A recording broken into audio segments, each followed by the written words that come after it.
Alrighty, everybody, welcome back to another episode of Two White Dudes and a Podcast. Today we have Robert Bengel, who I reached out because he is the president of the Guild of Roleplayers and Boardgamers. Boardgamers and Roleplayers. Dang it! All my studying went to nothing. But you gotta retake. You gotta retake. Yeah, redo.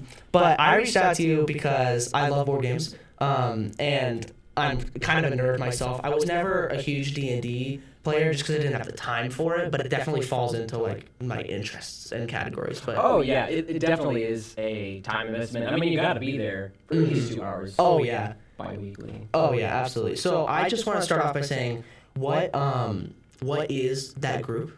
What do you guys do? You know, just tell me all about that club. Yeah. The main thing we do is on Mondays and on Saturdays we meet in Carver Hall, which, I mean, if you're viewing, it's that direction, not like you're going to be able to find it there. But no, we meet for up to 4 hours. A bunch of people bring their crazy board games. I always call them crazy because growing up you play Monopoly, Uno, but before I came to Iowa State, I did not know like any board games outside of those, and I enjoyed playing them, but I kept winning. And my family hated that. I always kept trying to say, like, hang on, I don't always win, right? No, but they're right, I do. I found my match, man, because when I got involved with the club, the guild, I mean, I was not winning all the time. And I was finding I was really enjoying these board games. So really popular ones in the club are games called Clank, Dominion's pretty popular, Dune, the board game based on the book series. And what's another good one? Spirit Island. There are lots of them. I forget what your original question was. What was that? Just what do you guys do? Tell me about the club. Oh, yeah, absolutely. So we get together and play these games. It's a really, really great environment. I mean, one thing that really drew me here to Iowa in particular is that I was living in California for a while, except because of the COVID lockdowns, you just were not allowed to go out and meet new people very effectively.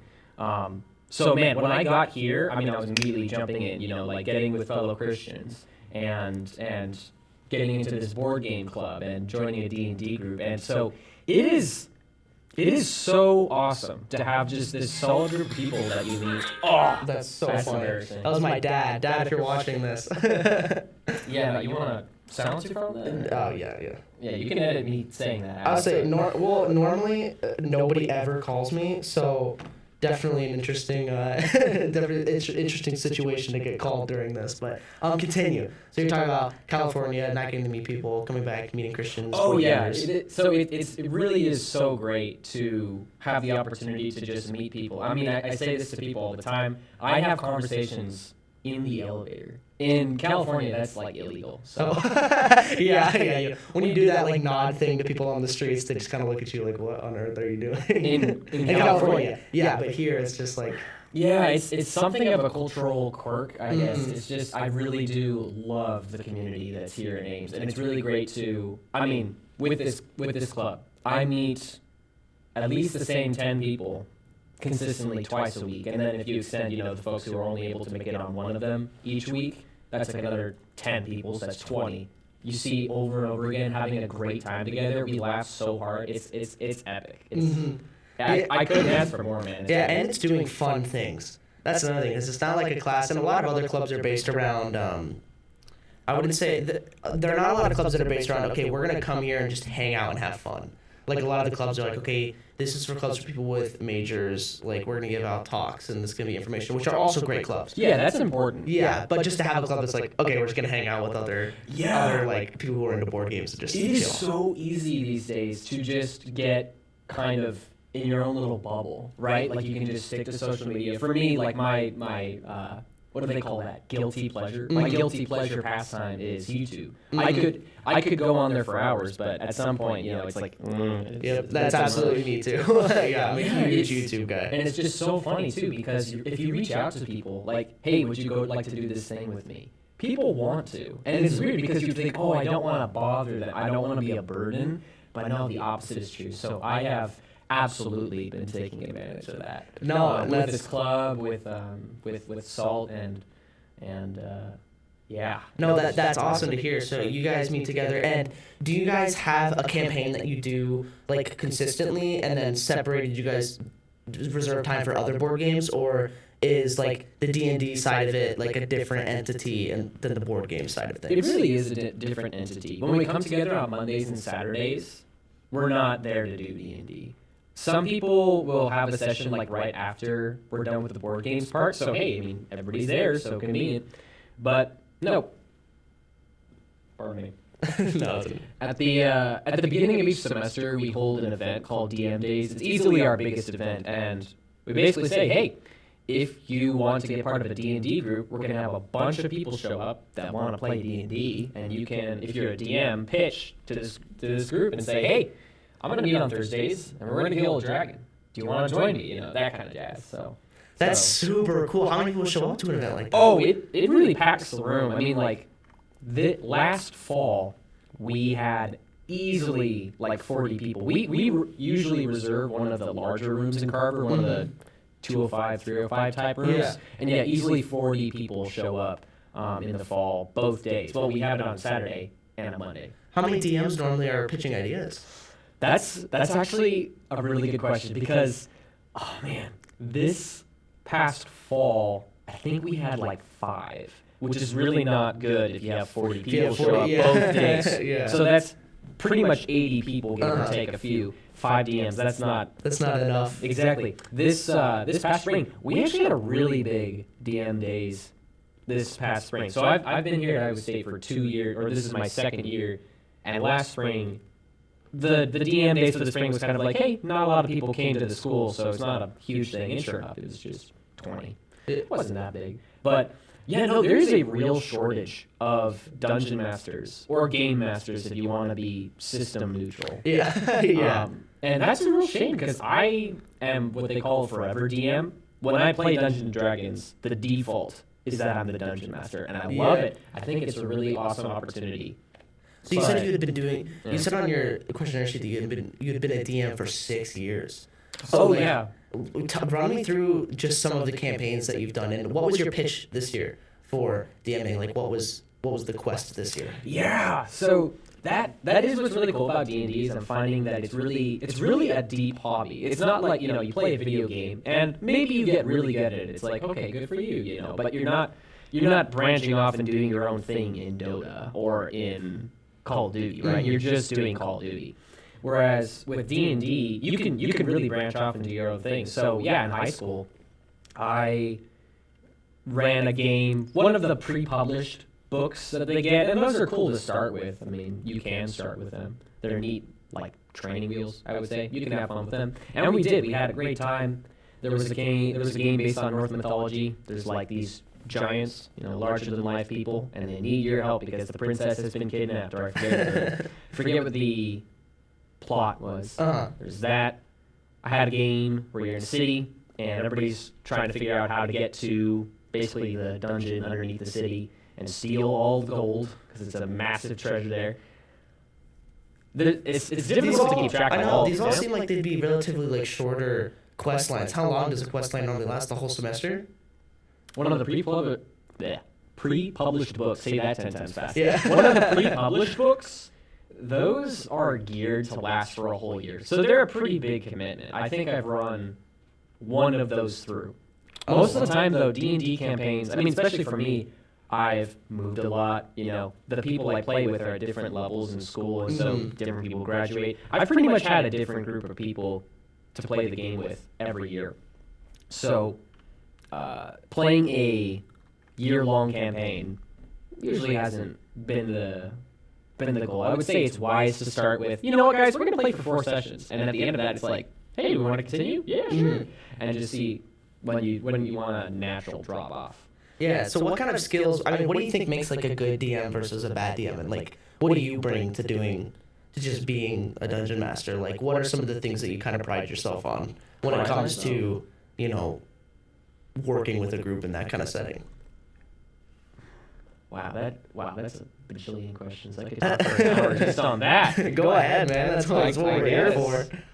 Yeah, if people are open to listening for it. I do want to say real quick, though, like I said, there really is like a shortage of DMs. There seems to be, I don't know if it's a stigma against, oh man, it might be too hard, it might be this, it might be that. I would just encourage people, give it a try. It's really, I don't think it's that difficult, especially considering that when you play this with people, everybody's there to have fun, right? You're not going to meet one person like, okay, this is your first time. They're leaning back in their seat waiting for you to fail. No, everybody is there to have a fun time. Case in point, right now I've handed off the torch, not really, but in my group, I got sick last semester, and so I was like, hey guys, I can't afford to run the game I've been running. And so one guy stepped up, and he's never DM'd before. He's only played in 2 games. And we are having a blast. The other week, so not 5 days ago, but the previous session we had, easily the best session I've ever been a part of. Easily, from a guy who that was his second ever session. It is not that hard, guys. It is super easy. Wow, yeah. This is the calling out all prospect DMs. Yes, we want you. The world needs more DMs. No, for real. I mean, granted, there is a bit of a bias too, because obviously, this is D&D is geared towards a more nerdy audience, which, if I had to guess, I would say is probably a bit more on the introverted side. So the idea of reaching out to start something is like, and leading a group of people to do something like that is pretty daunting too. Yeah. Well, yeah, because there is definitely a leadership component, but yeah. Yeah, well, I started a couple campaigns. One in 8th grade. We had a very small. I graduated with 60 people in my class, so the school was super small. And we had a very small D&D group, and it was our math teacher who was the dungeon master for that, and he was just super condescending and kind of made us feel stupid sometimes about the decisions we were making. And so, and then I did another one with my dad, and we wanted to do a family dungeon or a family game, and then they didn't really pick up. We kind of all got busy at different times, and he was a lot better too. But there's a huge difference. So I wondering what kind of qualities do you look for in a DM? What are some turnoffs for DMs? What kind of people are you looking for to be a DM? In my experience, it's very rare that you really meet someone who you immediately, at least in my experience, I've had plenty of people DM for me as a player, and I haven't met very many bad DMs that I would actively not want to play with. I have a horror story. Absolutely. Oh, man, yeah, this is one for the books, man. You know how people say they have a roommate from hell or a teacher from hell? Dude, this was the DM from hell. So this was during this lockdown, which in where I was living in Silicon Valley basically lasted until January 2022. Not kidding. It was horrific. Yeah. And so I was going online, because you can do this online. There's a lot of pathways you can do that. Anyways, I was thinking, okay, there's a bajillion players online, shortage of DMs. I'll go for a paid game, because that reduces the pool. So I'm paying this guy $10 per session, and this is the first session, right? I asked, hey, can I do this homebrew thing? And he says no, which is, some DMs say yes, some say no. That's not a turn-off, one way or the other. It's just some preference. And then I get there, and he starts reading to us. And then he just keeps reading to us, and I'm like, wow, this is really quite the lore dump here. Yeah. And then when we get into combat, here's what happens. He flips to the monster manual, page where the monster is, and proceeds to read the entire page verbatim. After he did it for every single enemy. After he did this the third time, I got out my stopwatch and I timed it. It took 5 minutes. So he says, all right, everybody, roll for initiative, let's go. The energy's pumping. He's getting everyone hyped, and he's like, yeah. The goblin is the first enemy to appear on, reading Wikipedia. Literally. And then you know what, too? I was like, okay, I can't be the only one who thinks that this is dumb. And so he introduced a new enemy, and I said, oh, hey, I recently ran a campaign that had these as enemies, and my character is a sailor. Would it be all right if I gave a quick summary? And he yelled at me. He was like, that's metagaming. And it was really weird, right? And then here's the kicker. Here's the kicker. He presented us with a problem. Okay, the farmhand needs some help. How are you guys going to solve it? And so what usually happens is everybody looks around, okay, guys, what are we going to do? We could use your ability. Oh, no, that wouldn't work. Ooh, here's a good ability. You talk with everybody. And then you say, okay, this is what we're going to do. And that's what we did. And then he must have been checking his phone or something, because, he didn't respond. And then so somebody jumped in with a new idea, and I was like, wait, DM, we're going to do this. And he just didn't respond. So, no, I booked out. This guy was just snoozing on the camera. We paid him $10 for this, and Yeah. people were staying in this campaign. He was part of a professional group. Like, okay, this is like bottom 1%. This I do not expect to meet somebody like that again. Yeah. But no, like I said, the majority of the time, I mean, you're all there to have fun, and there's not a ton of wiggle room. I mean, there's some kinks you'll meet socially. I was in a game once, and this was like the first time I was a player, where one of the players, we did not communicate terribly well because they thought it was fun in the game for characters to make arguments with each other. And that's certainly a way you can have fun with the game, but that wasn't explained to me. And so what it looked like is every time I wanted to do something, their character would say, "No, that's a bad idea." And I was like, "Oh, so you were like taking it kind of personally." Like, I was, yeah. So that's just a communication error, because that person was not being malicious. Yeah. So good qualities in a DM, communication. Yeah. Like DMs, you can literally go and say, "Hey, there are 5 hostages. Every hour, one of them dies. And that's how much XP you get, by the way. How many hostages you take. Ready, go." You can do that. You can also say, "Hey, guys, what's another good example? Oh, man, now I'm mind blanking. No. No, it's gone." But you can be super direct. And it's so funny because when you learn, oh, wait, I can just tell the players that this is the boss. Wait, I can just tell the players there's no way to escape, you know. Mm-hmm. You can go a long way with communication. So. Yeah, well, I think and the bigger thing is you kind of just have to enjoy, like you have to enjoy the game and like enjoy being a DM, because if you're just kind of put in the position to be a DM and then you have no interest in doing it, like that's gonna tank the vibe. Exactly. You cannot be a martyr DM, I like to call them. I mean, maybe you could if you're like an accountant for some nonprofit that you like and you hate being an accountant for it, but you like, you know what, it's for this thing, you know. But with Dungeon Mastering, definitely, you can tell almost immediately when the sessions are like that, where it's like, hey, I made this thing because we meet on Thursdays. Yeah, I've run into that, where I've definitely made content for content's sake, and no D&D is better than bad D&D in that sense. Oh, yeah. No, I understand. So I kind of wanted to ask you about some of your personal preferences. So when you're playing D&D, what are some of your favorite classes? Like, what kind of play style do you normally gravitate to? Oh, this is great. Recently, in the group I'm currently in, it's 5 of us, and I've been a DM for six years, just like I told you. And this other guy, he's a freshman. He had a 3-year-long campaign that he turned into a podcast. So he's a pretty devoted guy, too. Wow, yeah. And then now we've got this guy, TJ. He's just become a DM, and it's great. But we have some serious differences of opinion. It's hilarious. Like how to put it? Like I said, with Dota, you're trying to win mostly, right? And then maybe, like, hey, guys, look at this funny build. Yeah. But that's obviously not why you... It's not like the meta. It's not why you play the game, yeah. Precisely.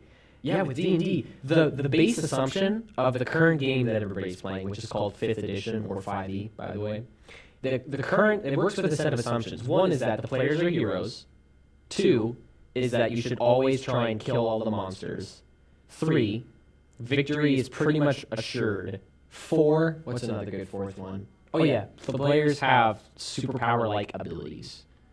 And I'm not a huge fan of that. I mean, I think the Marvel movies are cool. Like, we connect this to, like, fiction and stuff like that, but I really like down and gritty stuff. Like, when there's, like, the rogue cop, you know? Because if the rogue cop takes a bullet, like, they could die. Whereas if Iron Man takes a bullet, it's like, does he die? Yeah. That's just my style. And so when I run the game, it's like, victory is not assured, guys. You do not have superpower capabilities, and you don't have to kill all the enemy. Like, I just run a completely different style. I have to communicate that now. Yeah. If I did not communicate and said, hey, by the way, this guy does 80 damage, 80. Yeah. Like, some players go, that's not in the monster manual, because I don't use it anymore. I think I've outgrown it. Yeah. A little better than... No, I kind of like that, too. And I understand how, like, setting that expectation would be important, because if I was playing the game expecting to win, and then every character just gets murdered, and you're like, well, game over, guys. Personally, when I'm a player in TJ's campaign, in this other guy's campaign, I've told them, too, I'm like, hey, most people are afraid of losing their character. I love it. Not Kill me. Not because I have a death wish, but because... I think it is so much more interesting if all right, guys, I'm at 1 HP. Like, we could actually fail here. That's when the game, like, slows down and speeds up, because then everything matters. Not this, like, okay, I have 80 health, he attacks, he misses, he attacks, he misses. Oh, I got hit. Okay, 2 damage. Like, that's the default for 5th edition, pretty much, and it's just like, can we just cut all that out? That's my hot take, maybe, for D&D. I don't use the monster manual, because the recommendation is that your standard, like, grunt, half CR. I think the recommended HP is 90. 90. You have to get through 90 hit points to kill a grunt. And also, what's that grunt's damage? Like 5 or 10. It's pitiful. And it's just like, no. You want a grunt, give it 5 HP, because then you hit it, it's dead. Right? Maybe you don't even write down the HP, because it's just like you hit it, player, cool. And then it does, I don't know, 20 damage, because in 5th edition, the HP goes like crazy, so... No, I love that hot take, and I think that for some reason I thought that was kind of how most people play it, but I'd understand if, like, you know, you're a company who makes Dungeons and Dragons, you're gonna make it to where it's kind of easier and accessible. But that's you just like to play on hardcore mode, all skulls, you know. Like, Lasso, legendary all skulls on. Yeah. On that note, actually, but basically, like I said, 5th edition comes with those kind of assumptions. The game did not used to be that way. So you could say I'm an old school player. It's not like I grew up on original 1974 D&D. Which, by the way, apparently that's actually when the guild was founded, 74, when OD&D original, the 3 brown books were made.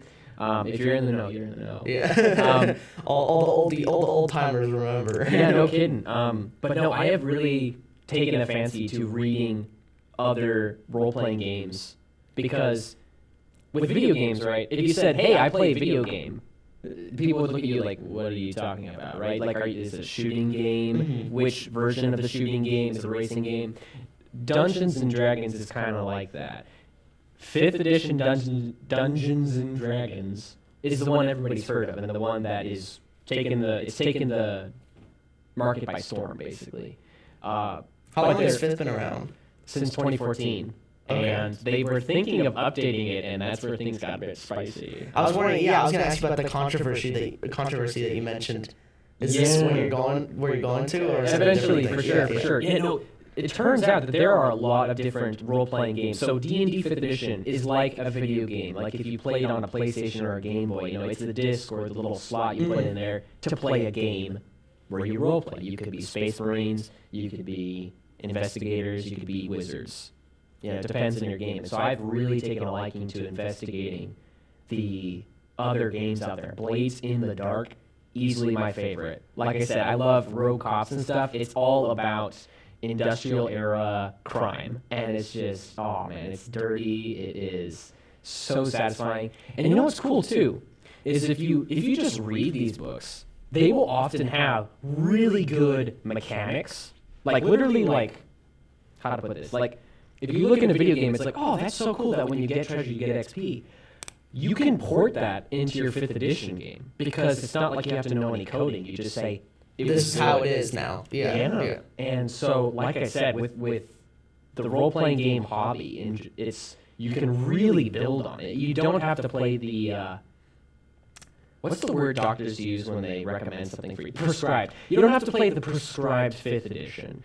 And that is so cool. It's just so modular. You can really tailor it to... You can just craft it, like, however you... And that's where I'm saying, like, you know, 6 years of, like, practice and, like... I mean, you are intrinsically motivated to make this game as interesting as possible, because otherwise you'd be playing the same game for 6 years. So, like, might as well go out and study and take aspects from other games and put it into this one. And yeah, there's this habit. Build a game workshop or something. Yeah, you can easily do that. I fell into this habit, and I think a lot of DMs do, when I started at least, of trying to, like, protect the campaign. As in, you know, if in the Avengers, somehow in the first movie, they got a hold of all 5 of the Infinity Stones, well, then the rest of the movies are pretty null, right? Mm-hmm. And so if the players come up with a way to do that, because this isn't a video game, they don't just jump, attack, and dodge, or whatever the buttons are.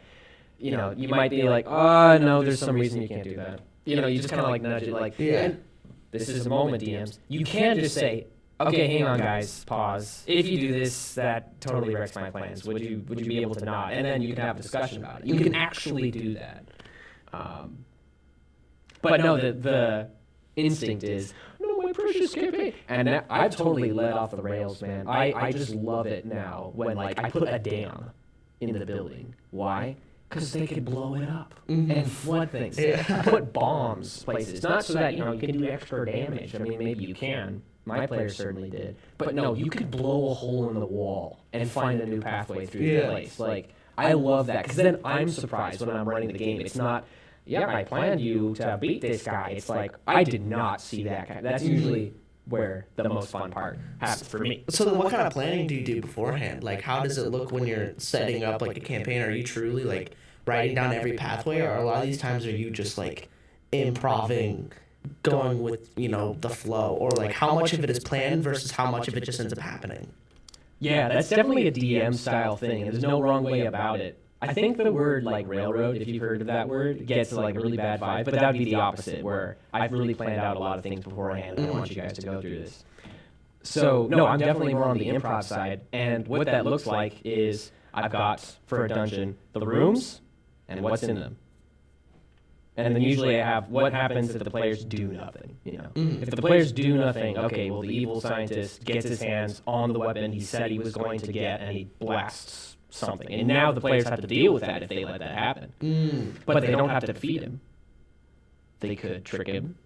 They could befriend him, maybe to take out some other guy. I leave the space for that. If you read the pre-published books I was talking about, those are they're really good. You don't need them, though, because they exhaustively detail everything. If the players go through path A, but if they go through path B, if then they go to C, and it's like this paragraph, and it's like,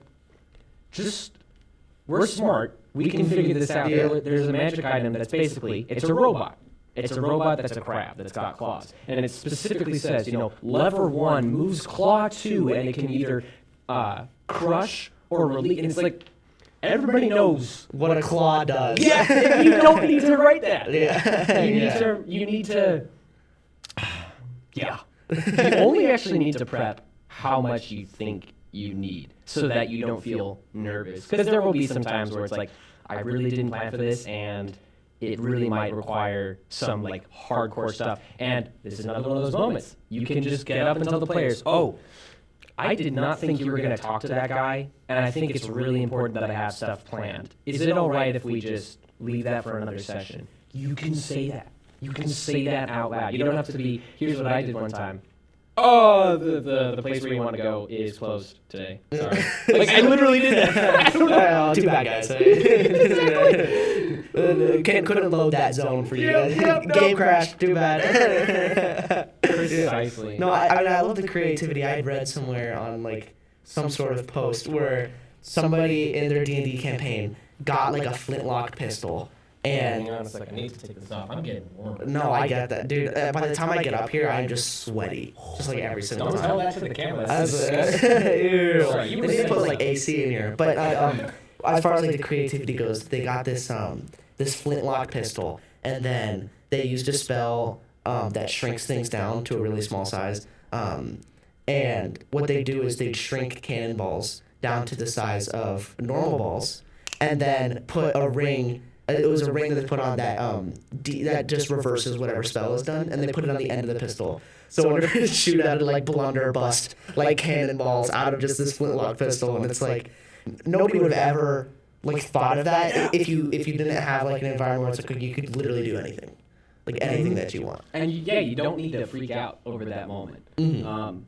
Yeah, that's one of the shames about 5th edition, I would say, is because the assumption with 5th edition is that the boss fight needs to be balanced. So if the players come up with that, that's obviously a really smart way to get a huge advantage. Well, the book it implies you should come in and be like, oh, well, I'm just going to increase their hit points to the match. Like, it's just so this dumb. dragon actually eats cannonballs. So. Yeah. Yeah, Well, not like necessarily like that, but just like to preserve the balance of it. There is no such thing. That's another hot take of mine, I guess. There is no such thing. Yeah. Balance in 5th edition. You can't do it. Yeah. And don't do it, actually. I don't think you should. I think it's way more fun when it's like, there are 50 trolls. You're not meant to swing your sword. Yeah. You could. Hey, if you have to find some other way to, like, you could do a bunch of rolls, but yeah, no, because like 95% chance of victory all the time isn't fun. It's so much better if, like, wow, you guys killed them in 2 hits. Good job. Like, you did it, guys. And then also, you might have to run. Like, this is like, he's This is looking kind of dangerous. Like, I love that feeling, too, of not knowing. no, I love that. And how have the people that you play with respond to that? Are they like, do they like that, or do you get a lot of people who are like, yeah, I don't want to? This is why the communication is super important, because if I didn't tell anyone that I didn't balance the encounters, again, the 5th edition assumption is that the encounters are balanced. The player could easily, like when they're getting knocked down, turn over and look at me behind the screen. What's going on, Mr. Dungeon Master? The kids said I didn't tell them. I mean, I don't think that should be a practice of players anyway, but it happens sometimes. Where was I going with this? It's about how mixed responses is about how do people respond to. It's hilarious. I've made a character, you know, in 5th edition, I think what's really cool about that is they really integrated, like, the video game part of the community, right? Like, when you're playing Dota or Call of Duty, you're optimizing, right? You're picking the best gun and the way you want it so that you can control the recoil, or that you just know how many seconds it takes to reload your ability. 5th edition has that without being ridiculously complicated, I would say. They've really achieved that like no other role-playing game has, hands down. And I think that's part of the reason why it's so popular. So you can really have players optimizing, okay, mine has enough health to tank, and I can heal myself, and also when things get bad, I have the secondary option. Like, there's a lot of that, and that's so cool. I'm not like that. Yeah. My character is not optimized. I have 8 constitution, which means that whenever I level up, I have a chance of getting 0 more HP, which is a big problem. Because that means right now, my teammates have 40 HP, I have 20. I have 26. And I get knocked down a lot. Yeah. I might die. Yeah. But that's the thing, I might die. Makes it more fun. Yes. So then where are your points allocated to then? I thought it made sense for him to be a dexterous and charismatic character. He's an artist, and he's very promiscuous. His name is Marco de Pietro. And I like having like a Spanish accent, or the mock of it. You don't have to do that with accents either, to either be a player or a DM. You just envision that's how you talk, and then that's kind of. I mean, that's the fun thing about it, is that like once you get past a certain point of kind of not being worried about, is my character even good? Like, am I good at playing Dungeons and Dragons? Like, but once you get past that point, it's kind of just like, yeah, I'm gonna be this squishy dwarf that really holds nothing to the team other than being a bard who is fun with other people. You know, you can just play like any purpose, and it's cool to hear that like your experience has actually made it to where you're able to kind of have more fun with the game than what I'd guess like a new person coming into the game is able to do. Which I think is pretty cool. And it's nice that you're a dungeon master, too. Yeah. Nice. Yeah, I would definitely say having the particular group of guys I've got, I mean, I get so blessed, man. Every Dungeons and Dragons group I have, people bring something to the table. You know, they have, like, diversity, equity, inclusion. What do you call that? Trinity. I'm not a huge fan of that, but, like, truly, like, each different person that comes to your table, whether they're the DM or one of the players, really actually brings something in. With this group of 5 that I've got right now, with Justin, Gideon, Parker, and TJ and I, man, we just have a blast. It's perfect. By the way, I have a timer on here. I'm not trying. Oh no! What time is it? No. We're totally good. Just make sure that I have a good grasp on where we are. Right. But we have to wrap up. Okay. Yeah. So I kind of want to move on to just board games in general. So you had mentioned some of the games that you guys play. What kind of games are you looking for? As far as like the board game aspect, what type and style of games are you looking for? Because I play, I'm a big board game fan, especially with my brother. We play a lot of games together. Name one. So we Wingspan. Have you ever played that? We've been getting into a lot of the games that are more like kind of like isolating farming games that. Or mostly just resource management, that like it really doesn't matter what the other person's doing, you're kind of just collecting together. So you're building an engine. Yeah, we just got Terraforming Mars. That's a ton of fun. Wingspan's really good. There's a deck building game that we're into called Star Realms. That's super fun. I'm trying to think. There are definitely others that I'm blanking on, but yeah, that sounds. I mean, I think there was Star Realms. I've never heard of that one, but the others, I mean, yeah, those are regular occurrences. Terraforming Mars, I think one person has it, and they don't often bring it, so I haven't been able to play it. You should. yet. It's really good. I hear. I do really like But it. yeah, there's war games like Risk, and we have a Lord of the Rings one called War of the Ring. It's hell to learn. Like I played 2 games of it full. Like it takes like 3 hours to 4 hours. I played 2 games through and I didn't know what I was doing, but now that I do, it was really fun. We had a like in-group competition, and I did. Have you ever heard of Twilight Imperium?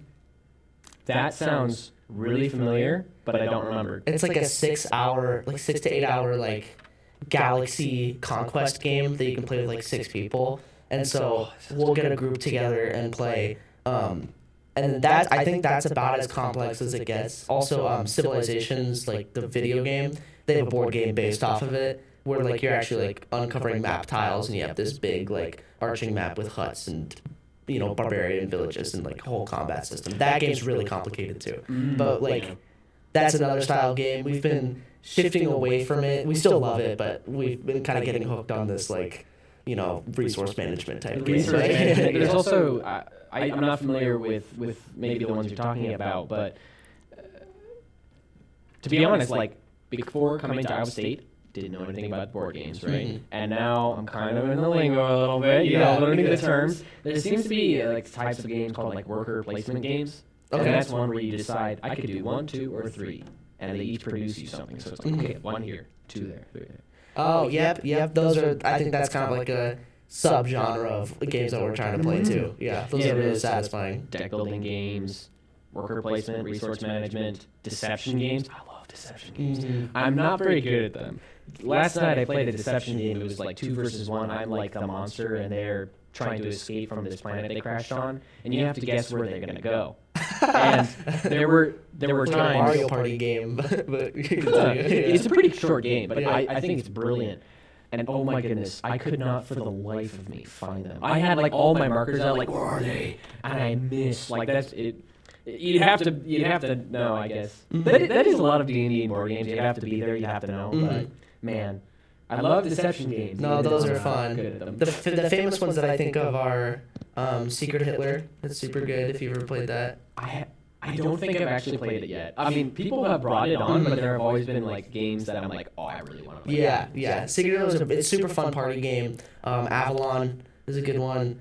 And there's one more, Night of the Ninja. That's kind of a newer one that I've played a few times that I think is really fun too. But the deception games are definitely good in like a party setting, like just like let's get a laugh, let's get like groups thinking. But some people get salty during deception games. I think I used to, especially during Werewolf. I was like, oh, they picked me out. But it's like, dude, that's part of the game. Yeah. You really have to like get the I don't know, the personality out of it. I don't know. Yeah, for sure. I don't exactly even know how to start, because there are still times where I'll be in a werewolf style game and somebody totally finds out I'm totally lying, or they think they're trying to kill me even though I'm not lying, and it's like you think about it for a second. When I was in 7th grade, we played Avalon, which is like it's a deception game where everyone has a role, and like most roles are different, and then you're all competing, and then someone sabotages the quest, and you have to like figure out who are the saboteurs and who are like the normal people. It's a pretty classic deception game. But we had this guy who was just like, I don't know, he had some kind of gift where he'd have a notepad, and he 100% of the time would guess every single character right.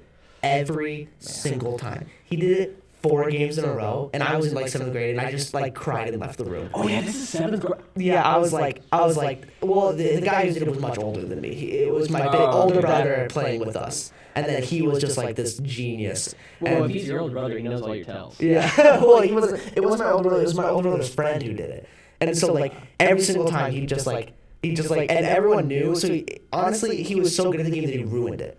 Because like he would just like he just go with divine judgment and be like, yeah, this person, and everyone's like, okay, if he says it, then then he's right. So it was insane. I have never met anyone like that. I have yet to have a deception game experience where like somebody is that good at just like figuring that out. I don't know how he did it, but I'll never forget like how upset I felt when I was just getting called out. I was like, what is the point of even playing anymore? Right. Yeah, maybe that's not a game for teenagers. I don't know. It's like it is difficult to be able to separate. Oh yeah, absolutely. It's a ton of fun though. The reason why I brought up board games is because me and my brother are working on making our own board game that introduces this really cool concept of like how do you play an actual board game and be hidden? So like how can what you're doing be completely hidden to every other character while also having a board on? So what we did is we made a battle royale game, kind of like Fortnite or PUBG, where you fly across a map and you choose to drop. And the marker on the board is your last known location. And then when you move, you'll move to different coordinates. And then each coordinate has a deck. And then you put your card on top of that deck. But your card looks like every other resource. So people only know that you're there when they go to draw, and now they're holding your card. And it was this like, for us, I've never seen a game like that. And so like, it feels like we're actually on like a pretty cool like idea here for like a game of like, you know, and my buddy Luke had talked about making it like your moles mining underground and looking for treasure. And then like, that's kind of like the concept, but we were kind of leaning more towards, you know, a war. But, with the resources I have here, like with the 3D printing, I could make some cute make some cute little models. And then I have a Cricut machine as a resident assistant, which will print out cards and like little paper flat figures at like a pretty atomic level. And so like, how do you feel? Does that sound like something that like could work? Or I mean, I don't know, man. I'm not an expert. Like I said, when it comes to board games, I've only been in for year and a half at this point, so I'm pretty new to the whole board game aspect. But if you're looking for some inspiration for like hidden moves, there's a game I love. It's a social deception game, Conspiracy, and there are these agents trying to steal a briefcase. Nobody controls the agents, but you're trying to use them to get the briefcase over to your side of the board. And so there are pawns moving on the board, but you can never really know what people are doing because it's all behind the screen. You might take inspiration from that. That's actually super cool. I'm going to look into that because we're looking at other games that kind of explore this same concept of like not knowing what people are doing. There's another really good one. I've only been able to play it once. There's this guy, Brandon, that always, or not always, but when he comes, he usually brings it. I think it's called Curse of Dracula. It's a Dracula board game, and it has really good minis too, but Dracula has hidden moves, and sure enough, you play your cards of where you've gone, but the players only find out like later. Yeah, exactly. So yeah, you might take those for inspiration, but I mean, like with the D&D thing I was talking about earlier, board games also have this like modular component where you can actually craft what you want with the mechanics and things like that. So it is very similar. We even have a guy who has made his own like Pokemon game. I have not played it. But yeah, no, he's like the cards, or like he's made like cardboard pieces, and it's like a board game, you know, like you could buy, and yeah, he made it, and presumably I could ask him, but yeah, I assume he's like working on it or it's finished, and it's like, yeah, this is my board game, and that's how they get started. A lot of these things get started with Kickstarter. We're in this weird age where individuals can really do stuff. Wow, that just sounds so cliche, you know? Hey, dude, as opposed to the corporations. Like, you just hear that everywhere, but like with this podcast, for example, maybe it's only reaching 50 people now, but you can actually get up and coming somewhere without having to go to Sony or Disney. Yeah, or living in California and just like knowing everybody. Exactly. Yeah, that's a big thing. It's crazy. Yeah. No, that's super awesome. I'm really excited about. I love talking about board games and just like the board game aspect because it's so weird, just like conceptually, especially with the way I grew up playing video games, you know, Call of Duty and whatnot. But now I don't really play games anymore. Video games and everything. I play with like my siblings, but like now I'll just go to my brother's and we'll just play board games for like 12 hours, and then we just walk out and we're like, that was awesome. You know, I'm so jealous. It's weird that like our imaginations and us playing a game that's not, you know, a video game, that's not forcing us to see something, instead we're seeing something in the game, and that we can just like do that for even like a couple hours is awesome. It's so cool that our brains are able to like come up with that, and that's why I respect D&D so much, because it's like that's taking that to a whole new level. So it's like not only am I finding enjoyment in something that isn't being shown to me, but it's literally written, and I'm just making it up as I go. You know what I mean? It's Totally. really cool. It's very American. Yeah, yeah, absolutely. Yeah. No, board games are super cool. Are there any board games that you would say like are your favorite to play? What are some of your faves? Yeah. What are some of your faves? Oh yeah, I gotta say Dune. Dune is one of those games. So are you talking about the base Dune? Because there's like 4 different games with the name Dune, and then like under it's like Dune Imperium, Dune in War and Blood, Dune Blood and War. You know what I mean? So it's just the base. The base, I don't know. Okay. It's a board game, and the board just is like a circular globe, basically. And it's a world domination game that involves politics and some really weird mechanics. Like, mechanically, it is, I mentioned War of the Ring earlier, Lord of the Rings Risk. It is, like I said, I played that game twice through, didn't know what the heck I was doing, and then it clicked, and it's like, oh, this is fun. Same way with Dune. Like, you play it once, you're like, you have to keep track of the weather. You have to keep track of what the other players could do, and there are 6 of them. Well, actually, there's 5 of them, usually. You have to keep track of what cards you have, how many people are bidding, what's the bid up to. There's a lot of different spinning plates you have to watch. And now that I know how to do it, it is so fun. I can't win. Well, actually, I say that. I've won a couple times, I think, or maybe 3. But nonetheless, that is easily one of my favorites. War of the Ring, also really fun. I do like the games that can have some level of complexity. It just has to like fit right. There's no other way to put it, right? Like you can have a video game that had a ton of money put into it and the graphics look great, but like something's clunky about it. Like Star Wars, Lego Star Wars 3, the engine was just kind of like, not really there. You know what I mean? Yeah, just like one small aspect. Are there any games in specific that you're thinking of that like kind of met the requirements of a good game, but it just wasn't really hitting for you because it was missing some kind of quality? For me, that's Sentinels of the Multiverse, but that's a bit of a controversial one. Not I haven't because heard of that one. No, it's a really fun. You're on a team with all the other players, and you're playing as it's a deck game, not a deck building game. And you have your deck, and you're playing as a superhero. You're trying to defeat a supervillain. Okay. It's pretty cool. Yeah. I don't know. I didn't really enjoy it too much. Crazy. To me, it's very much like you have your 4 cards, and it's pretty obvious which one is the right one to play. At least to me, that's just my experience with the game. I can play it, but we have folks that are really into Sentinels. I mean, a lot of these games get so popular that they get dozens of expansions, DLC basically, from a video game standpoint. And Sentinels is definitely one of the more popular games in our guild, even if I'm not the one playing it all the time.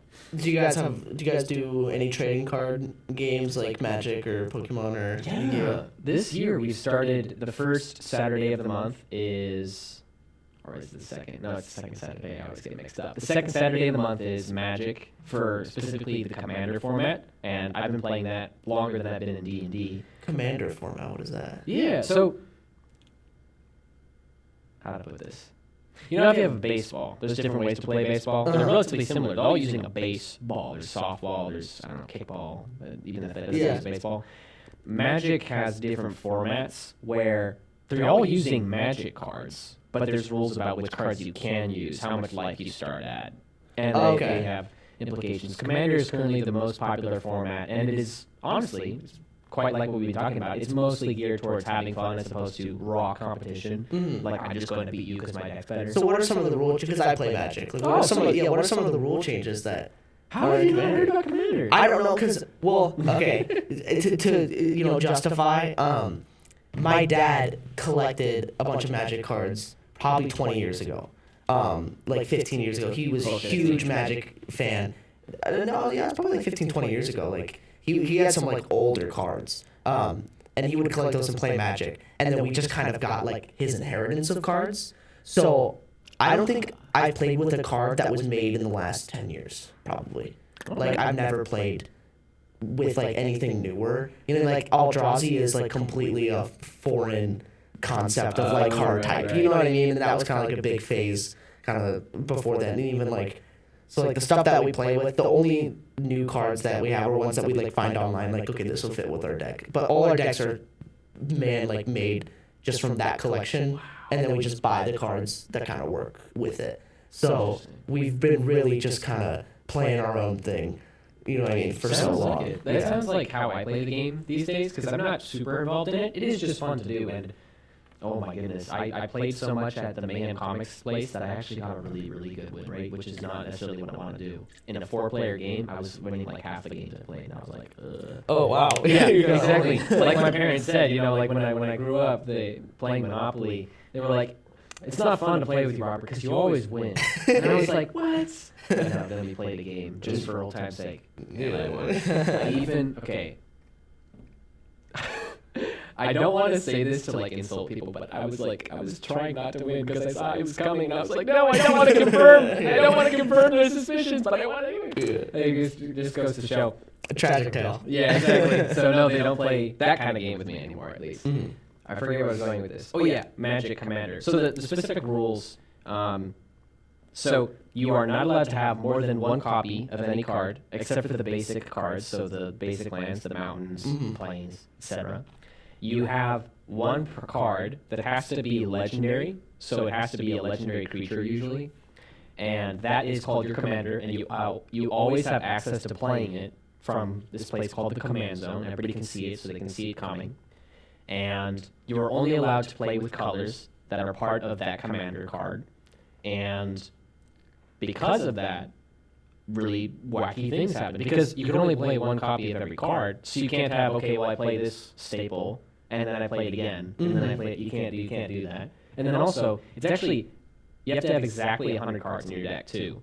So you don't have this 40 or 60 card deck where it's like, oh, yep, I drew the thing again. Oh, yep, I drew the thing again. So each game is a little bit different. And then you get 4 people to sit down. It's usually played with 4 people.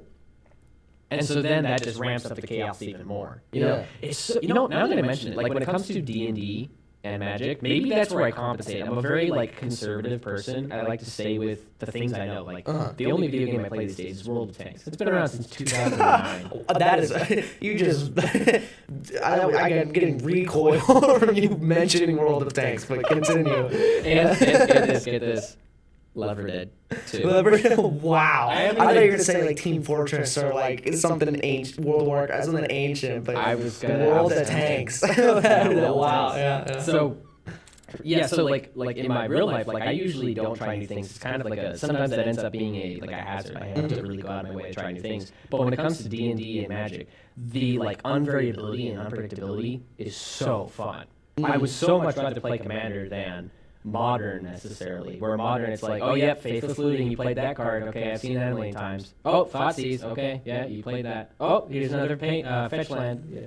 Just like, whereas in Commander, it's like, I have never seen that before. Yeah, that would absolutely change the way, and for, me and my brother to start playing that, we'd have to, destroy every single one of our decks. But like I would be surprised if you've seen a lot of the cards, on a, not that they're obscure, just that they're not like meta. You know what I mean? So I would be surprised if you got that feeling like, oh, here comes another, what's it? But it's so cool that's a cool way to play it. That would be interesting to figure out and like try to build a deck like that. It's no wonder I think that it is now the most popular way to play the game. Back when I started playing it in specifically Commander in 2016.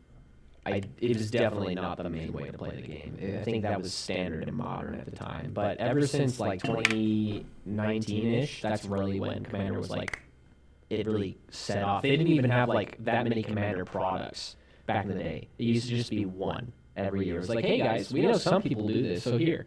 And now it's like every product is like, they're thinking about Commander with every single product. Like this could be a Commander. That's a cool concept. Yeah, because I'm trying to think of like the decks that we've made, because like I said, all of them are like self-made and like kind of thought out by us, and then like trying to figure out how we could rearrange them to be, like who would be our commander in each deck, because each deck has a card that's like, this is kind of what inspired us to make the deck like this. So we have like a zombie graveyard deck, and there's like this lich that you just pay 1 mana, and then 1 colorless, and you can just grab and play. You can just play a card from anybody's graveyard as your own. Having a Lich? Yes. Yep, dude, nice. I can imagine, like, that would be... Is that 15 years ago now? That was 2012 in its drop. I think that one was, that one might have been one that we bought. Like we're like, okay, let's put this in our zombie deck. But then again, I only started playing the game in 2013, so that is like middle of the pack as far as like when people joined. Some people joined in 2019. Some people have been playing it since it came out. So yeah, you got some people who have really old. I don't know the history of like the cards specifically because I know my dad like started playing like 15, 20 years ago, but that might have only been like 3 decks, and then like he was building it up until he gave it to us in like 2014 or whenever we got it. You know what I mean? So like I don't know the exact timeline of the decks, but I know that like we haven't bought anything personally that's, you know, less than 7, 9 years, like 9 to 14 years old. At this point, it is kind of difficult to keep up with actually all the new stuff. They recently started making so many new sets that I actually, like I said, I got pretty good at Commander. I do not know like half of the cards that came out in the last 2 years. There's just so many, but you can get by. Yeah. There's some folks that are like, oh yeah, this new card. I have not heard of it. Yeah, too bad, man. Like oldie but a goodie. No, that's cool. It's nice to be able to like have someone on the podcast where I get to talk about all this, all this like stored knowledge and like, energy. Yeah, just like Magic is so satisfying to play, and like especially if you're a part of the deck building process, and then you gotta play against somebody and be like, this is disgusting. Like this deck, we have a burn deck that has 4 fire elementals, which double the damage of red instants and sorceries. And so like, and then we have a bunch of like old lightning bolts that just cost 1 fire and do 3 damage. And just like, we have these firemancers that duplicate the spells that you do, and like these Tims that will ping 1 damage every red spell. Yeah. And so like, it's so gross. It's literally like a speed run deck. Dude, you need to, okay, I gotta say, huge shout out in this community. Like, it's so weird moving from Silicon Valley to here. I've only been there and there pretty much. I mean, I've vacationed in different places for 1 week at a time. But this place, Ames, dude, it's so special. The local comic store that's right here on Lincoln Way, Mayhem Comics and Games. I do not think I'm ever going to find a better comic store than that. Where I was from, Silicon Valley, nerds, right? You would think there's like a high demand for game stores, comic shops. No. And, dude, I went to one. I'm not shopping there again. It's in Santa Cruz. And I walked in looking for something, and the guy just looked at me like this. What do you want? He literally said that. I was like, dude, what? I just got here, man. Yeah, what the hell's wrong with you? I want you to not talk to me like that is what I want. Bingo. But no, like, the people that work there are awesome. They can really help you out. The people that come to play there are, like, awesome. It's air conditioned and heated, like, when it needs to be. It's got everything. I do really like Mayhem. Have you considered working there? Dude, now that's a thought.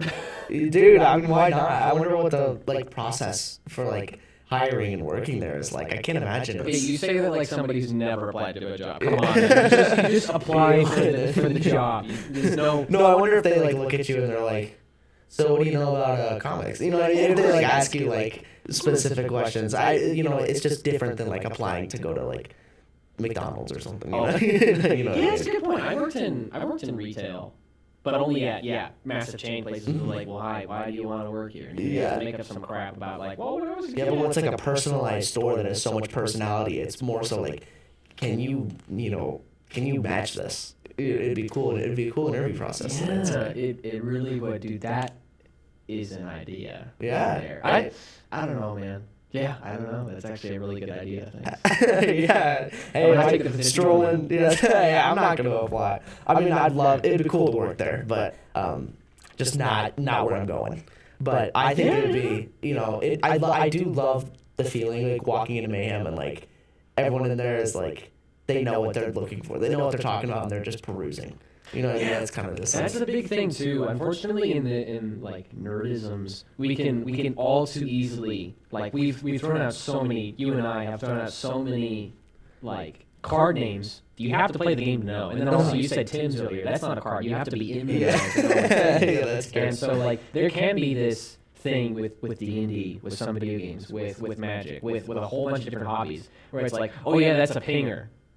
Or that's a gank. You just ganked him. Or things like that. Yeah. And it can be kind of like jarring for somebody new who's not in the know necessarily. But like I think a lot of people at Mayhem really get that balance right. Where folks know, but also it's not like, oh yeah, you don't know, well just get on my level. It's like, people will explain to you. Yeah, and they're probably able to read it pretty well. Like, okay, this is the kind of person that isn't gonna know what I'm talking about when I say this, and this is the kind of person that isn't. Yeah, you can just ask. Like I said, I don't know like half the cards that come out these days because I'm just not up to date on it, and I can just ask like, oh wow, what does that do? Like, could I read that card? It's like, sure, no problem. It's not here.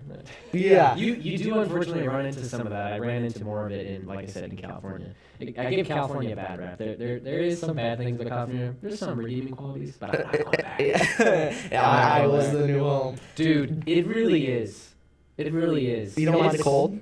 I do not mind at all. If anything, man, I mean, we're in the 21st century. We got heating. So I don't have to worry about freezing to death. Yeah.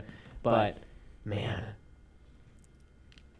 I guess you don't know until you move somewhere else, man. Changing seasons, I think it's so beautiful. Like, man, because where I grew up, brown grass everywhere. It's called the Golden State because it's golden grass, and it's just every day is the same. Some people like that. I guess that's not for me, but yeah. I say it's awesome to get this kind of perspective from because I grew up in Iowa my whole life, so it's cool to like get this perspective of what makes Iowa or like this area. The hospitality. Beautiful. Oh my God. Yeah, no, especially in Silicon Valley, people are so focused on their job that they drive to work and they drive back and they sleep. And that's basically it, and then they go to Disneyland. So like people in your neighborhood, you don't really get to know them because I mean they're just working or walking the dog because they planned the dog walk. There's no time for, hey, how you doing? Like I said at the beginning of the show, I joke that talking in the elevator is illegal, but if you do that, like people look at you weird. And maybe that's fair if that's the norm, but like when so much of like no talking is the norm, it's just it's really special here, man. Really, really special. It has increased my love for America so much. I'll say, well, with the vibes that I get from you, it seems that you're kind of, perpetuating that hospitality too. Like, it seems like you're kind of like, invited it and then kind of pushing it out, that's a cooler thing. It's like not only that you feel that way, but you've also been inclined to just kind of like produce it. I mean, I guess so. Yeah, I am the president of the club now, making sure that it's around for people. Yeah, but man, it is a group effort. You need folks who are there for you when you're down. I got really sick last semester, and man, the guild was there for me. I'm so proud of us. Really, it's so good. We have so much to be thankful for. No, that's awesome. I love the positive vibes are always so good. Especially nowadays, like it seems like there's a lot of negative vibes just all the time. It's so easy to be negative. Well, hang on. Do we have a second? Or? Oh, absolutely. Oh, yeah. I was running into this problem because I get really tempted to be angry over like political stuff. I'm a very conservative person, and so it's really easy to just be like, oh my God, look at what these Democrats are doing. But like, maybe there are some things you should be angry about. But just constantly being angry, it's like, that is just really not good for you. Like, it's like a poison you take, man. And so I literally just cannot watch the news anymore. Because it's just, I'm tempted to get so angry for basically no reward, right? Why do that? But yeah, it's so easy because I look through my YouTube feed and there's a video on D&D and it's like, well, I've been doing this a while. Maybe I don't really need to watch that video. Take it or leave it. But if some video comes on, it's like, look what Nancy Pelosi did. Like, that's so, it's such a, like, clickbait. And it's not even that person made it clickbait. It's just, it's more interesting. It's such a trap, you have to get out of your way. Well, it's weird because I was having a conversation with somebody about that, and they had said that not getting angry at political things was a what's the word I'm looking for? Like, it was a privilege. Like, and that people shouldn't do that. Like, people should get angry and be angry all the time. And I just wonder, and the question I've been asking, especially when I have political people on, like the question I've been asking is like, how does what you think serve you? And it's not like in a selfish kind of way serve you. It's in like, how does it promote what you want to do? Like, does it make you a happier person? Does it make you a sadder person? Because everyone has that, like, analogy of you got to put the mask on yourself before you can help others. You know what I mean? It's kind of like, well, if you're unhappy because of your political views, what are you doing for other people? You know what I mean? It's like if all you're doing is perpetuating like anger. Yeah, no, I like I said, I can easily fall into that trap. That's a real easy. It's a super easy trap. Yeah. Yeah. No kidding. I think some pastors have mentioned this to me at church. In their sermons, it's like we have access to all the disasters in the world. We also have access to all the good news in the world. You know, like what's some really good news? Somebody, I don't know who, somebody survived their cancer treatment somewhere. And that's like, dude, for that family and that person's friends, for like 80 or 100 people, that is like, oh my God, they're in tears because it's so happy. Mm-hmm. And then also, we just heard the other day that there was a massive earthquake in Turkey, by the way, that killed 2,300 people. It's like, one of them stands out more than the other, like I said. And it's just whoever's louder. Well, but like the earthquake is much more catchy. Oh my God, what happened? Mm-hmm. Whereas like somebody survived cancer. I don't know them, so sorry. Yeah. but I don't think the point the pastors may have made at least a couple of times now is like, we're not necessarily meant to have all the news of everywhere. Like for most of human history, it's I've got my little community, and there's things I can do to help that community if things go wrong, right? Like if something goes wrong in New York, for example, maybe I'm angry at some politician's thing. I know nothing about living in New York. Why the hell should I, insert myself and be like, I could do things better. I'm 23. I'm from California. Like, I have no bearings on the situation. And so it doesn't go anywhere useful. And, oh man, I lost my train of thought. But you see where I'm going with this. Yeah, absolutely. Like, when there's news in your community, like unfortunately, when there was that shooting last year in Cornerstone in the parking lot, like that's bad news, but it's actionable.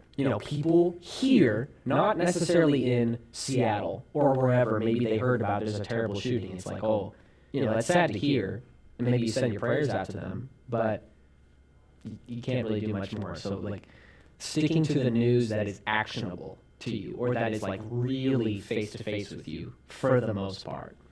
No, I think that's a good point to make, and I was talking about it with I had the president of the psychology club on here, and then her and I were talking about just like kind of how like the media makes things, or it's easy to just kind of get sucked in and to focus on a lot of things because that's kind of what's being told to you, and it's hard to understand like there are also so many good things going around you at the same time. Mm-hmm. Now we're kind of on the topic. I wanted to talk to you about the hot take that you put. Oh, yeah. So it was something along the lines of, and I don't want to misquote you here, it was something along the lines of church wants gay people and LGBTQ people in church. Yeah. There's this, it's so sad that like in popular culture, the idea is that Christians and gays have their guns drawn, line in the sand, we're in World War I trenches, right?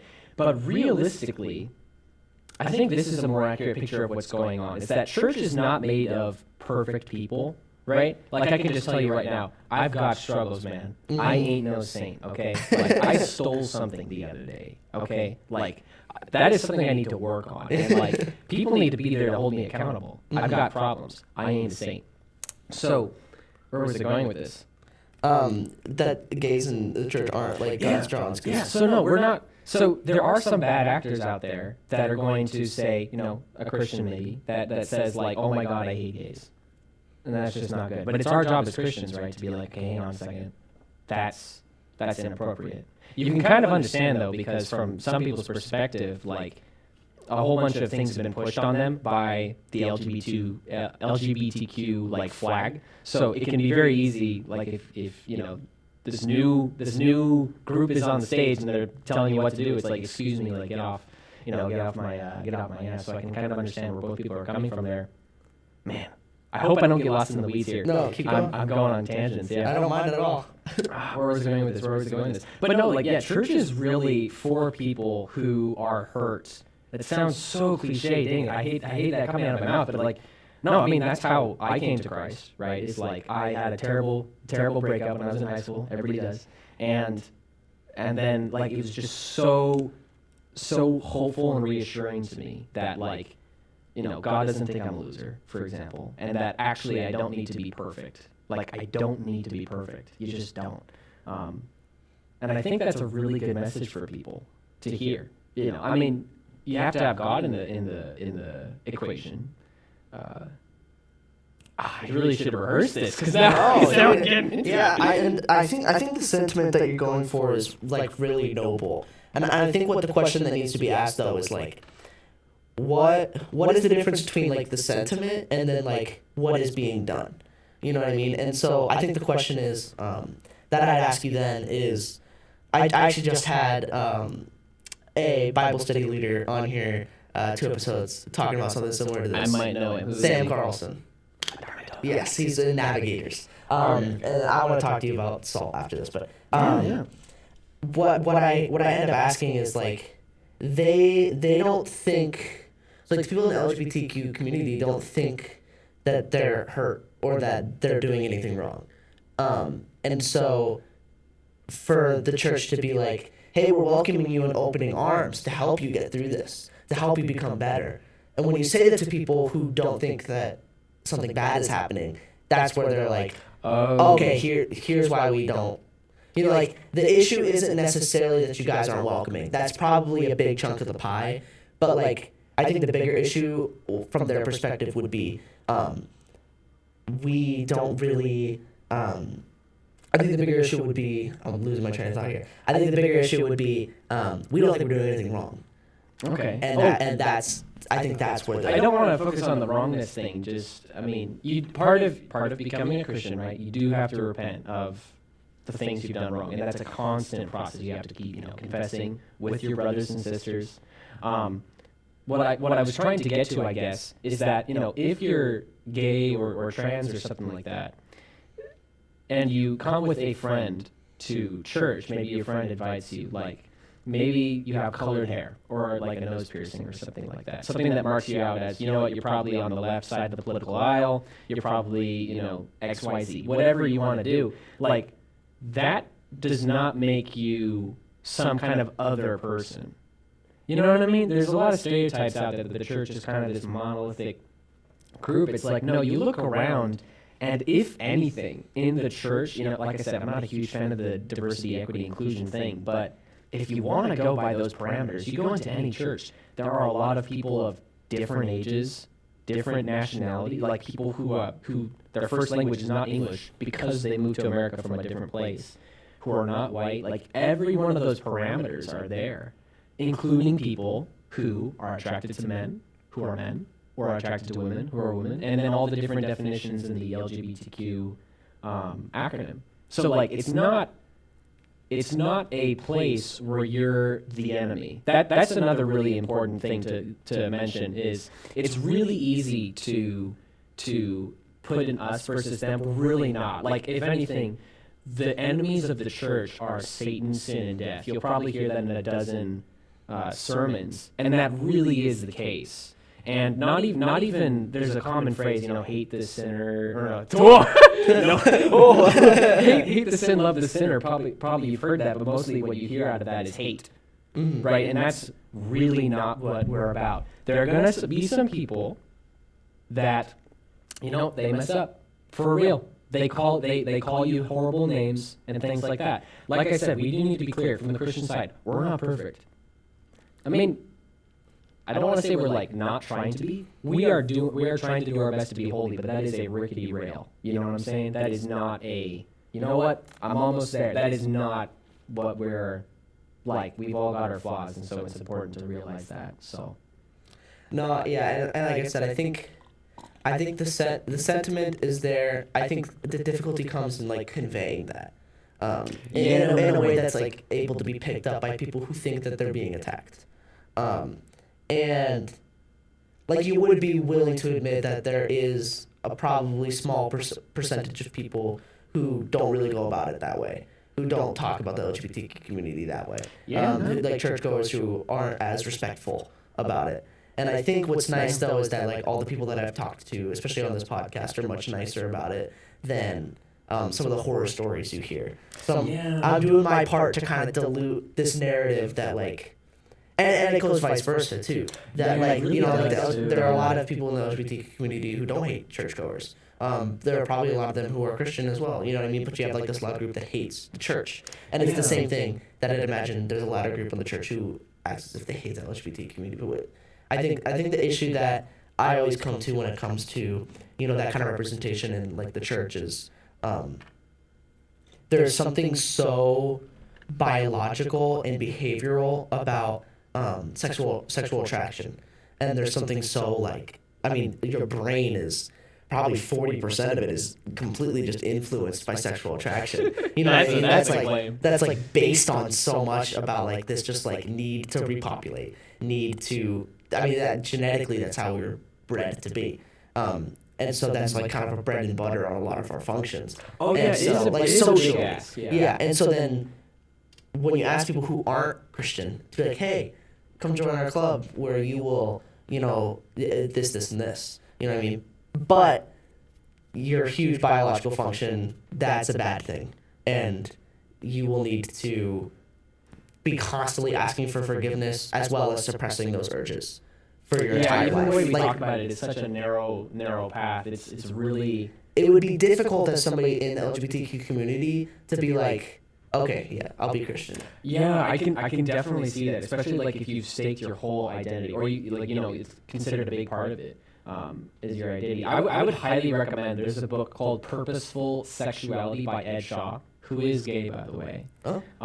And it's just really good. Good theology, very down to earth of like, you know what? Sex actually has a purpose, and God designed us to be attracted and to accomplish something. And I am not super well versed in this area. I mean, we all should be. We're in America. We're highly inundated with, sexual temptations and whatnot. But yeah, I mean, it is a really rough road because there's hurt on both sides. You could even make the claim, give the devil his due that, like there is really a grievance for people in the LGBTQ community because they actually have been, burned and stoned and things like that. And Christians around the world have been too. I'm not going to say by LGBT. Yeah. But like for different reasons. Yeah, exactly, for different reasons. So I don't want this to come across as like a naive, like, we're in this together. But just like, hey, give it consideration. We're all trying to work with our flaws and hopefully make some community out of. Yeah. Do you think there's some sort of middle ground that the church could kind of push towards to make communication more accessible or easier about this kind of stuff? Like kind of a way of phrasing it that's more closer to we will accept you, you are flawed, like we accept the flaws, but that isn't saying the way that you will be permanently asking for forgiveness for. That really is what we're all looking for, at least in the church, I think. And I am not the guy to deliver that. I am so sorry. Yeah, because it is such a hard needle to thread, just like talking about this issue where you're really considering, like, especially, it's really important to mention, we keep saying LGBTQ community, but like, this, like, there are people behind this. You know what I mean? Like when you say Christian too, like, yeah, it's a big group of people, but there's like, you are a Christian, I assume. I am a Christian. So like Robert Bengel is like a person loved by God that has wants, but also, has insecurities and needs love. You know what I'm saying? Like it's very real and like personal. So the more we can get out of the, oh man, I have this horror story that everybody hears about. I mean, those are real. I don't want to deny that. I think they're in the minority though, on both sides. Like once we get past that like Twitter clickbait stuff, like no, hang on a second. Like in my own life, hang on a second. These people don't really seem that bad from both. Like I said, from both sides of the issue. Like this is definitely a. I mean, like there's just a lot of hurt around it, and I think. I think it's kind of the message that I've been pushing with a lot of people is just like the people that you disagree with are also people. You know what I mean? Like definitely, you will be convinced that the people that you disagree with are going to be monsters or going to have some like malicious intent. But in actuality, that's not going to be the case when you're talking to people. Yeah, majority of the time. Yeah, it's the people that you think that are the people who are influencing those people that may have the malintent, that may have evil intentions. But you and I, like, if Christianity, if you believe that Christianity has this malintent, like, it's not going to be you who has that malintent. You would just be someone who believes that. You know what I mean? Not with that same malintent. It's just someone who convinced you to believe that, if that were to be the case. And so I don't know if I'm following. No, that's completely okay. So, like, you can't assume that somebody, it's just like a kind of a normal person, has this malicious intent just because they disagree with you. Right. You know what I'm saying? Like, the people who have that malicious intent are normally people who convinced the people to believe that. Yeah. Exactly. So it's kind of like a behind the scenes. Yeah, you're kind of like a messenger. You're not really like the president of it. Yes. So it's like, no, I'm not going to convict God of being a bad actor here. He's certainly not. But yeah, I mean, that's what we're called to be in the Bible, is ambassadors. Like, I don't know about you, but never really run into God on the street here.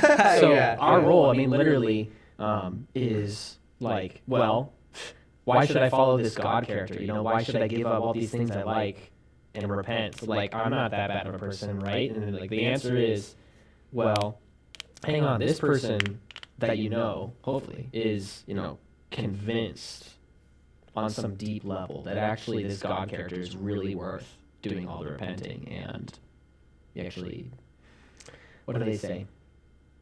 If you aim for heaven, you get earth thrown in, Oh, that's actually kind of good. I like that. No, I think that's actually a biblical quote. I just forget where it is. Yeah, no, that's completely okay. I saw someone moving around in the back, so I think we'll end it on this, and then we'll have to pick it up again on another episode or something like that. Yeah, oh man, this was really fun. Thank you so much for inviting us. Dude, I love hearing that, man. I love talking with you too. I got a lot of itches that I need to scratch talking to people, so it was really good. You itched my brain on this one. But is there any last plugging you want to do for the group, any meeting times, locations? You said Carver. Oh, absolutely. So yeah, in the Guild of Boardgamers and Roleplayers, we meet in Carver Hall. On Mondays, we meet from 6 to 10 in room 268. That's this semester specifically, spring 23.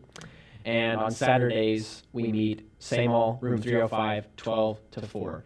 Bring your games. It's important to show up like pretty much when the meeting starts, because that's when everybody starts playing their games. Mm-hmm. I think that's it.